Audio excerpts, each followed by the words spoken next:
හාමුදුරුවන්ගේ අභිධර්ම පාඩම්.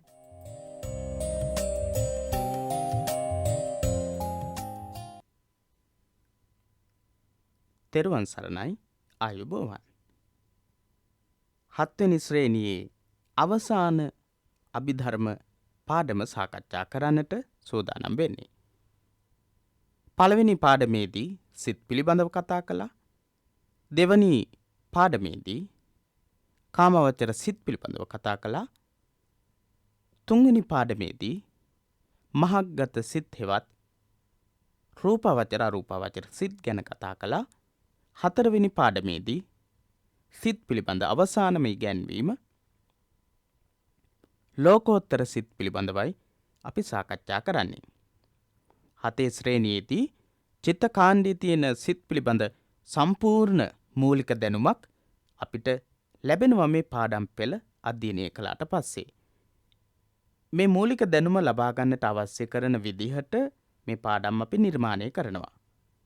දහම් පාසල් පන්ති පැවැත්වීම පිළිබඳව ගැටලුවක් පවතින නිසා ඒ වගේම සමහර විට ඔබට දහම් පාසලේදී එක වතාවක් හැදෑරුවට පස්සේ ඒවා අමතක වෙන්නට පුළුවන්. අවබෝධ කරගැනීමේ අපහසුතාව තියෙන්නට පුළුවන්. එහෙම වුණොත් ඔබට පුළුවන් නැවතත් මේ පාඩම් අධ්‍යයනය කරන්නට යොමු වෙන්නට.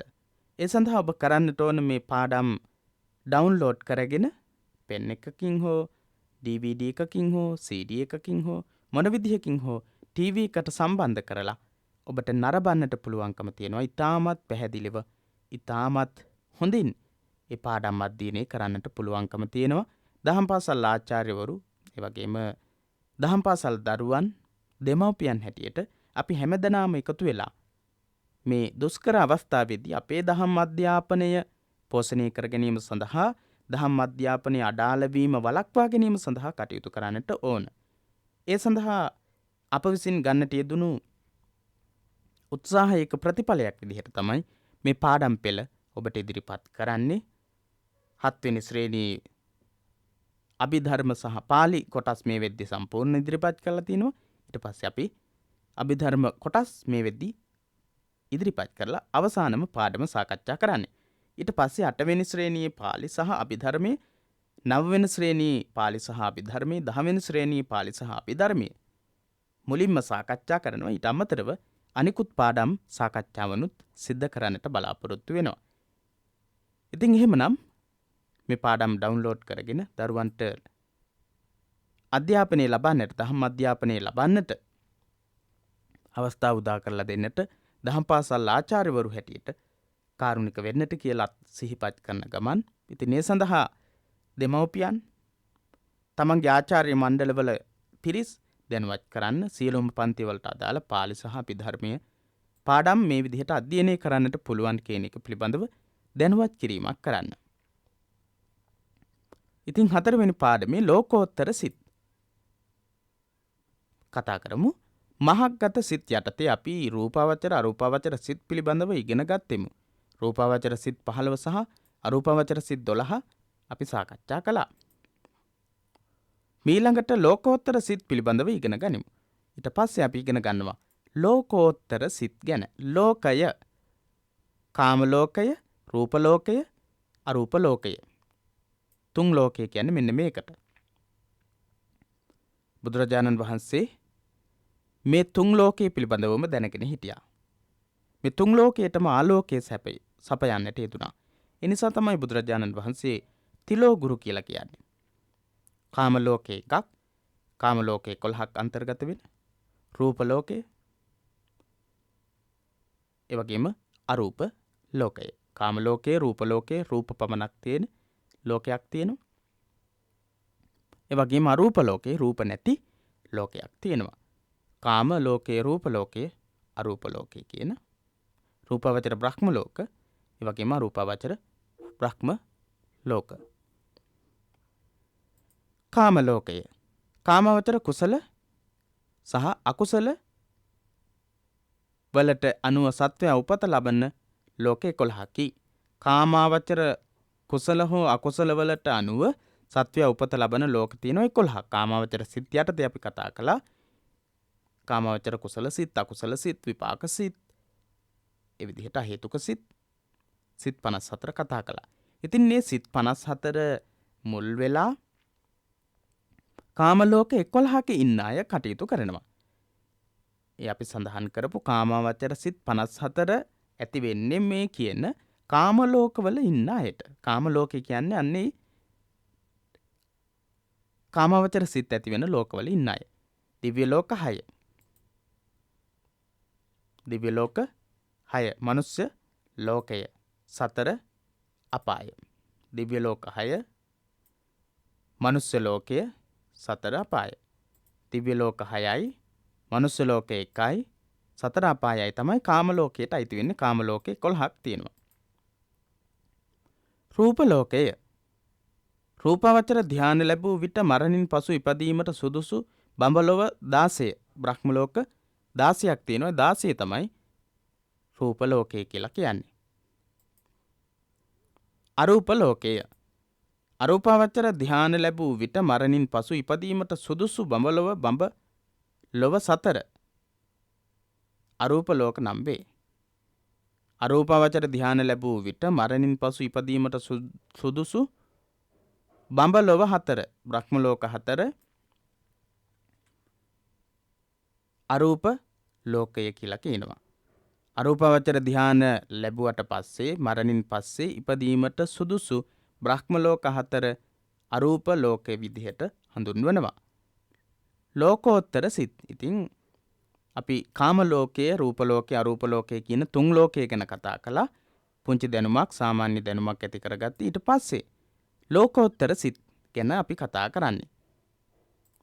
අපි කාම ලෝකේ, රූප ලෝකේ, අරූප ලෝකේ කියන මේ ලෝක ගැන කතා කළේ මොකටද?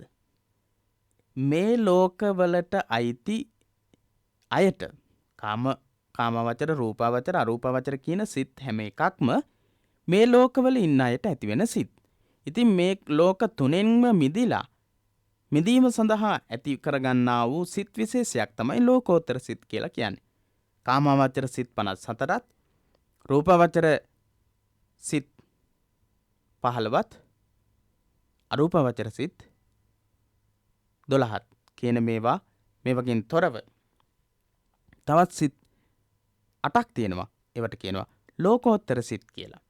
මේ ලෝකෝත්තර සිත් ඇති වෙන්නේ ඉහත සඳහන් ලෝක තුනෙන් එතර වීම සඳහා උපකාර වන සිත් ලෝකෝත්තර සිත් නම් වේ. ඒවා මෙසේ: ඉහත සඳහන් කරපු ලෝක තුනෙන් එතර වෙන්නට හේතු වෙන සිත්, ලෝකයෙන් එතර වෙන ලෝකෝත්තර, ලෝකයෙන් එතර වීම සඳහා හේතු වෙන සිත් වලට කියනවා ලෝකෝත්තර සිත් කියලා. මේ ලෝකයට අයිති නැති කාම ලෝකයට, රූප ලෝකයට, අරූප ලෝකයේ කියන මේ තුන් ලෝකයට අයිති නැති සිත් විශේෂයක් තමයි ඒ ලෝක තුනේ ඉපදීමට හෝ ඒ ලෝක තුනේ පැවතීමට හේතු වෙන්නේ නැති සිත් විශේෂයක් තමයි මේ අපි සඳහන් කරන ලෝකෝත්තර කියන සිත් විශේෂය.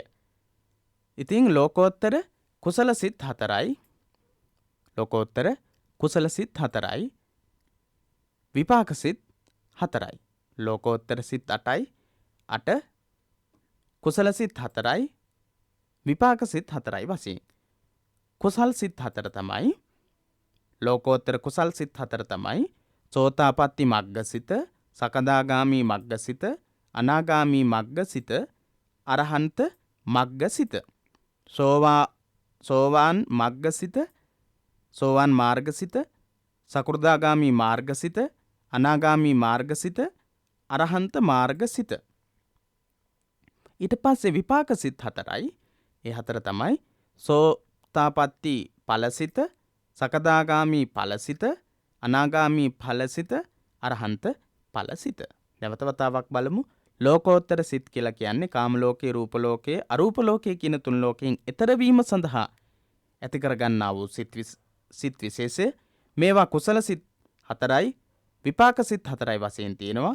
කුසල සිත් 4 තමයි සෝතාපට්ටි මග්ගසිත, සකදාගාමි මග්ගසිත, අනාගාමි මග්ගසිත, අරහන්ත මග්ගසිත. විපාක සිත් සෝතාපට්ටි ඵලසිත, සකදාගාමි ඵලසිත, අනාගාමි ඵලසිත, අරහන්ත ඵලසිත කියන සිත් 4. ඉතින් එතකොට ලෝකෝත්තර සිත් 8 අපි දන්නවා. නැවත වතාවක් අපි බලමු. අපිට හොඳට මතක තියාගන්නට මේ සිත් ටිකක් තියෙන නිසා අපිට හොඳින් මතක තියාගන්න පුළුවන්. කුසල් සිත් 4 ලෝකෝත්තර කුසල් සිත් 4 සෝතාපට්ටි මග්ගසිත, සකදාගාමි මග්ගසිත, අනාගාමි මග්ගසිත, අරහන්ත මග්ගසිත. ලෝකෝත්තර විපාක සිත් 4 සෝතාපට්ටි ඵලසිත, සකදාගාමි ඵලසිත, අනාගාමි ඵලසිත, අරහන්ත ඵලසිත කියන සිත් 4. එතකොට ලෝකෝත්තර සිත් සියල්ලක්ම 8යි. මාර්ග සිත් සහ ඵල සිත්. මාර්ග සිත් 4යි, ඵල සිත් 4යි. මාර්ග සිතක් උපන් විට ඊළඟට උපදින්නේම ඵල සිතයි. මාර්ග සිතක් ඇති වුණාට පස්සේ ඒත් එක්කම ඇති වෙනවා ඵල සිත. සෝවාන් මාර්ගයටපත් වෙලා ඒත් එක්කම සෝවාන් ඵලයටපත් වෙනවා. සෝවාන් මාර්ගයේ කුසල් සිත ඒත් එක්කම ඵල සිත විපාක සිත ඇති වෙනවා. ඒ විපාක සිත තමයි ඵල සිත කියලා හඳුන්වන්නේ. සෝවාන් මාර්ග සිත විපාක කුසල් සිත ඵල සිත විපාක සිත. සෝවාන් ඵල සිත විපාක සිත. සකෘදාගාමි කුසල් සිත තමයි සකෘදාගාමි මාර්ග සිත. සකෘදාගාමි ඵල සිත කියන්නේ විපාක සිත. අනාගාමි මාර්ග සිත කියලා කියන්නේ කුසල් සිත. ලෝකෝත්තර කුසල් සිත. ඵල සිත කියලා කියන්නේ විපාක සිත. අරහත් මාර්ග සිත කියලා කියන්නේ කුසල් සිත. ඵල සිත කියලා කියන්නේ විපාක සිත. නොවරදවාම මාර්ග සිතට අනතුරුව ඵල සිත උපදින්නේමය. සෝවාන් ආදී සෝවාන් සකෘදාගාමි අනාගාමි අරහත් කියන මේ මාර්ග සිත් ඇති වුණා නම් අනිවාර්යෙන් මේත් එක්ක ඵල සිත ඇති වෙනවා. සෝවාන් මාර්ග සිත ඇති වුණා නම් අනිවාර්යෙන් ඵල සිත ඇති වෙනවා. සකෘදාගාමි මාර්ග සිත ඇති වුණා නම් ඵල සිත ඇති වෙනවා. අනාගාමි මාර්ග සිත ඇති වුණා නම් අනිවාර්යෙන්ම ඵල සිතත් ඇති වෙනවා. අරහන්ත මාර්ග සිත ඇති වුණා නම් ඒත් එක්කම ඵල සිතත් ඇති වෙනවා. සෝවාන් යනු පුද්ගලයා යනු. සෝවාන් පුද්ගලයා කියලා කියන්නේ කවුද කියලා අපි ඉගෙන ගමු. සකෘදාගාමි පුද්ගලයා කියන්නේ කවුද කියලා අපි ඉගෙන ගමු. අපි අවසාන පරමාර්ථය වෙන සෝවාන් සකෘදාගාමි අනාගාමි අරිහත් කියන මාර්ගඵල අවබෝධයෙන් තමයි නිවන් අවබෝධ කරගන්නට තියෙන්නේ. එහෙනම් පළවෙනියට අපි බලමු කවුද මේ සෝවාන් කියන කෙනා කියලා. සෝවාන් කියලා කියන්නේ කෙලෙස් අඩු කරපු නිවන් මාර්ගයට පිළිපන් කෙනා කියන අර්ථයෙන් සෝතාපට්ටි ඵලසිත උපදවාගත් පුද්ගලයාය. සෝවාන් ඵලසිත උපදවාගත්ත කෙනාට කියනවා සෝවාන් පුද්ගලයා කියලා. සෝවාන් මාර්ගසිත ඇති කරගෙන සෝවාන් කුසල් සිත ඇති කරගෙන ඒත් එක්කම ඉපදෙන ඵලසිත උපදවාගෙන විපාක සිත උපදවාගත්ත කෙනාට කියනවා සෝවාන් පුද්ගලයා කියලා. ඔහුගේ සසර කෙටිය. ඒ කෙනාගේ සසර කෙටි. කොතෙක් පමා වුවද 8 වෙනි වරට නොයිපදී 3 ලෝකයෙන්ම එතර වෙයි. 8 වෙනි භවයක් කරා ගමන් කරන්නේ නැහැ. 8 වෙනි භවයක් කරා ගමන් කරන්නේ නැහැ. ආත්ම භව 7ක් ඇතුළත නිර්වාණයට පත්වෙන බව තමයි ධර්මයේ සඳහන් කරලා තියෙන්නේ. සෝවාන් ඵලයට පත්වෙච්ච පුද්ගලයා 8 වෙනි භවයක් කරා ගමන් කරන්නේ නැහැ. භවයන් 7ක් ඇතුළතදී තමන්ගේ සෝවාන් තත්වයෙන් ඉදිරියට සකෘදාගාමි අනාගාමි අරිහත් කියන මාර්ගඵල අවබෝධයට පත් වෙලා නිවන් දකින්න බව තමයි සඳහන් වෙන්නේ. ඊළඟට සකදාගාමි පුද්ගලයා සකෘදාගාමි පුද්ගලයා සෝවාන් පුද්ගලයා ගාවට සකෘදාගාමි පුද්ගලයා සකදාගාමි පුද්ගලයා යනු සකදාගාමි පුද්ගලයා යනු සකදාගාමි ඵලසිත උපදවාගත් පුද්ගලයාය. සකෘදාගාමි ඵලසිත උපදවාගත්ත පුද්ගලයා. සකෘදාගාමි වෙනකොට ඉවත් වෙන අකුසල ධර්ම මොනවද? දස සංයෝජන වලින් ඉවත් වෙන්නේ මොනවද? ඒ පිළිබඳ විස්තර අපි ඉදිරියට කතා කරනවා. මෙතනදී අපි මතක තියාගන්නට ඕන සකෘදාගාමි ඵලසිත. එහෙම නැත්නම් ලෝකෝත්තර විපාකසිත වල තියෙන සකෘදාගාමි ඵල විපාකසිත උපදවාගත්ත කෙනාට තමයි කියන්නේ සකෘදාගාමි පුද්ගලයා කියලා. ඔහු මරණින් පසු කාම ලෝකෙහි එක්වරක් උපදී 3 ලෝකයෙන් එතර වෙයි. මරණින් පස්සේ ඔහු මරණින් පසු කාම ලෝකෙහි එක්වරක් උපදී 3 ලෝකයෙන් එතර වෙයි. ඉපදී 3 වතාවක් ඔහු මරණින් පසු කාම ලෝකයේ එක වතාවක් ඉපදෙනවා. සකෘදාගාමි පුද්ගලයා කාම ලෝකයේ එක වතාවක් ඉපදෙන්න පුළුවන්. මොන කාම ලෝක 11ක් තියෙනවා. ඒ 11න් එකක ඉපදෙනවා. ඉපදිලා එකවරයි ඉපදෙන්නේ. සකෘදාගාමි පුද්ගලයා එකවරයි ඉපදෙන්නේ. සෝවාන් පුද්ගලයා 7 වතාවක් දක්වා ඉපදෙන්න පුළුවන්. උපරිමයට ගියත් 7 වතාවයි. සමහර විට භව 2කින් 3කින් නිවන් අවබෝධ කරගන්නත් පුළුවන්. මෙතන සඳහන් වෙන්නේ 8 වෙනි වරට නොඉපදී 3 ලෝකයෙන්ම ඈතර වෙයි කියන අදහස. එහෙනම් 7 වෙනි භවයක් කරා ගමන් කරන්නටම අවශ්‍ය වෙන්නේ නැහැ. සමහර විට ආත්ම භාව 2ක් 3ක් 4ක් සමහර විට ආත්ම භාව 7ක්ම ගෙවිලා නිර්වාණයටපත් වෙන්නත් පුළුවන්කම තියෙනවා. ඉතින් සකෘදාගාමි පුද්ගලයා මරණින් පස්සේ කාම ලෝකයේ ඉපදෙනවා එක වතාවක්. සකෘදාගාමි පුද්ගලයා කියන්නේ සකෘදාගාමි ඵලයටපත් වෙච්ච. සකෘදාගාමි කියන විපාකසිත උපදවාගත්ත කෙනා. 3 ලෝකයෙන්ම කාම ලෝකයේ, රූප ලෝකයේ, අරූප ලෝකයේ කියන 3 ලෝකයෙන්ම නිදහස් වෙනවා. මිදෙනවා. අනාගාමි පුද්ගලයා යනු කවුද අනාගාමි පුද්ගලයා කියලා කියන්නේ කියලා අපි බලමු.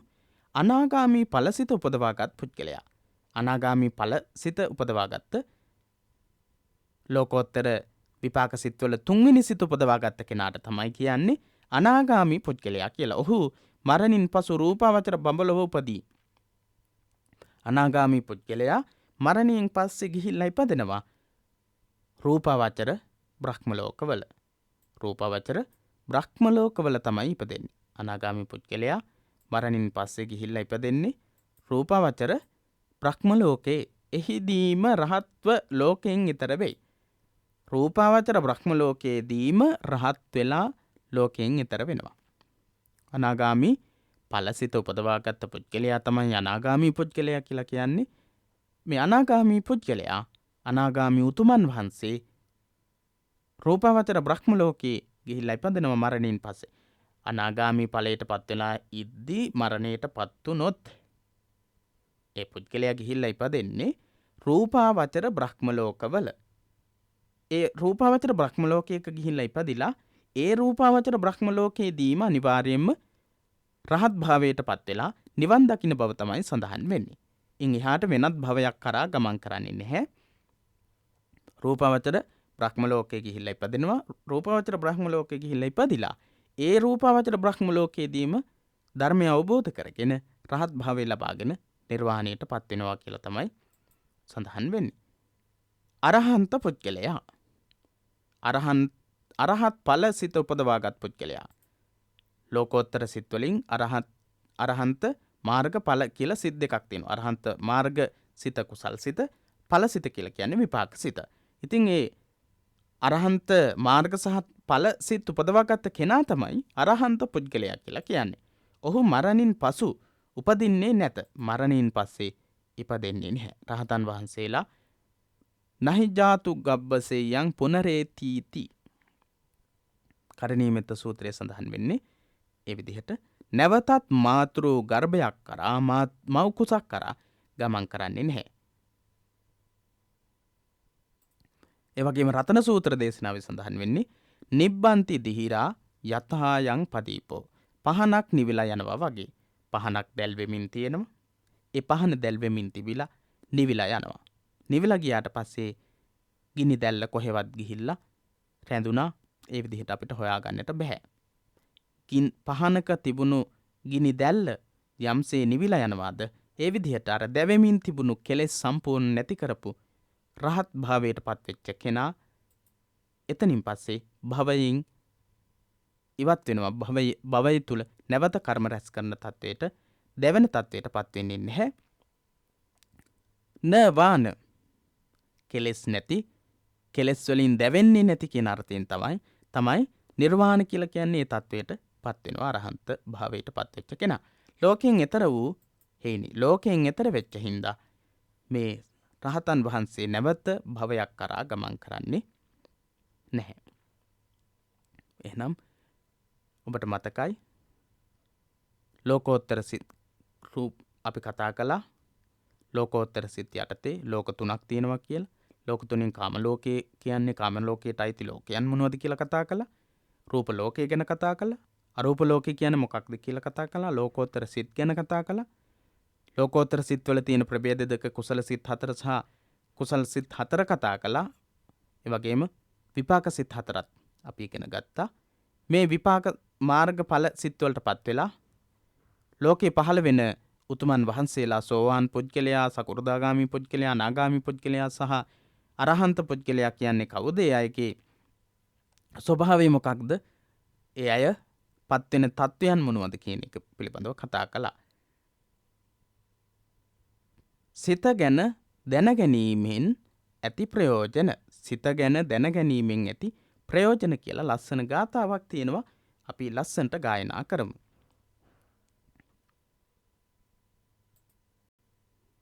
දූරංගමං ඒකචරං අසරීරං ගුහාසයං යේ චිත්තං සංයමෙස්සන්ති මොක්ඛන්ති මාරබන්ධනා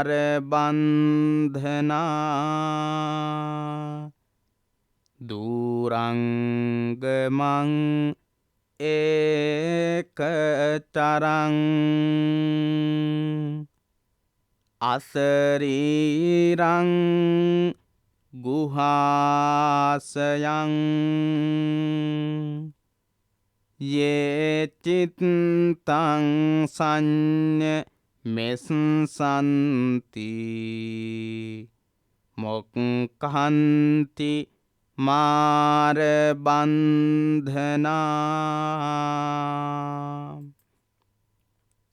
දූරංගමං දුරගමන් යන ඒකචරං තනිව හැසිරෙන සිරුරක් නැති අසරීරං සිරුරක් නැති ශරීරේ නැමැති ගුහාවෙහි වසන ගුහාසයන් ගුහාවෙහි වසන මේ සිත යේ චිත්තං යමෙක් සිත සංයමෙස්සන්ති සංවර කරගනිද්ද මොක්ඛන්ති මාර බන්ධනා ඔහු මාර බන්ධනයෙන් මිදෙයි. දුර ගමන් යන තනි වැහැසිරෙන ශරීරයක් නැති ගුහාවෙහි වාසය කරන ශරීරේ නැමැති ගුහාවෙහි වෙසෙන වාසය කරන චිත්තං සිත යේ යමෙක් සංයමෙස්සන්ති දමනය කරගනීද මොක්ඛන්ති මාර බන්ධනා මොක්ඛන්ති මාර බැම්මෙන් මාර බන්ධනයෙන් මිදෙයි. නැවත වතාවක් අපි ගාථාව කියමු. දූරංගමං ඒකචරං අසරීරං ගුහාසයං යේ චිත්තං සංයමෙස්සන්ති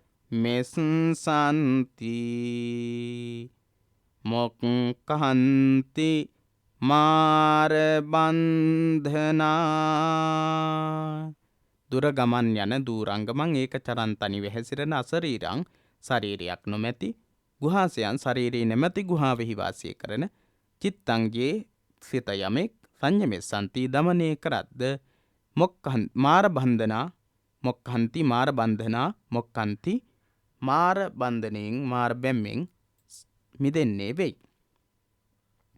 අප මෙතෙක් උගත් සිත් අතර ඇති කාමවචර රූපවචර අරූපවචර යන සිත් ලෝකයට අයත් හෙවත් ලෞකික සිත්ය. කාමවචර සිත් ඒ වගේම රූපවචර සිත් අරූපවචර සිත් කියන ඔක්කොම කාම ලෝකයට අයිති දේවල්, ලෞකික ලෝකයට අයිති දේවල්, ලෞකිකත්වයට අයිති දේවල්. ඉතින් ඒ සිත් වලින් අකුසල සිත් දුරු කරලා කුසල සිත් උපදවා ගත්තම සහනශීලීතාවයක් ඇති කරගන්න පුළුවන්, සසර සැපවත් කරගන්න පුළුවන්. ලෝකෝත්තර සිත් උපදවා ගැනීමෙන් ක්ලේශ මායාවෙන් මිදී නිවන් සුව ලබා ගත හැකියි. ක්ලේශ මායාවෙන් සම්පූර්ණ කෙලෙස් වලින් නිදහස් වෙලා මිදිලා නිර්වාණයටපත් වෙන්නට පුළුවන්කම තියෙනවා.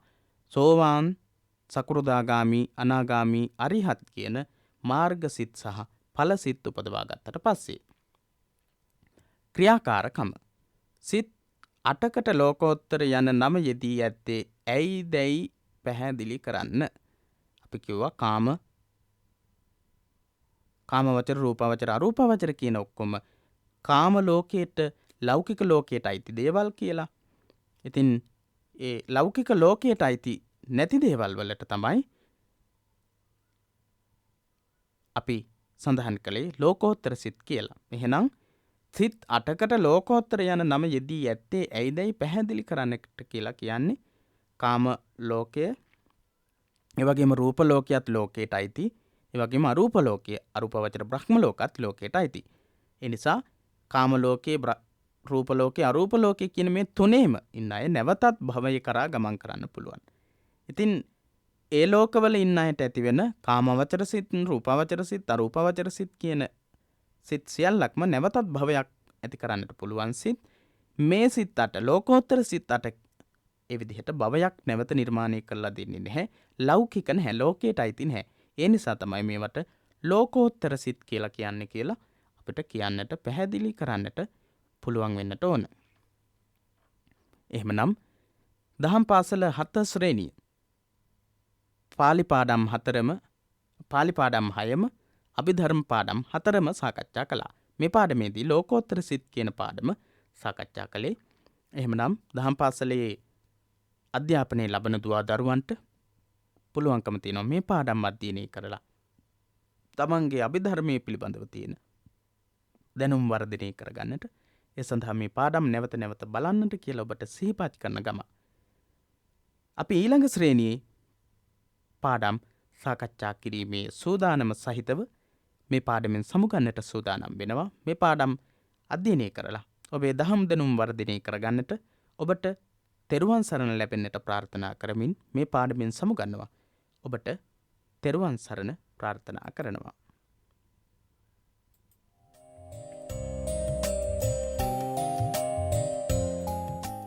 පොඩි හාමුදුරුවන්ගේ අභිධර්ම පාඩම්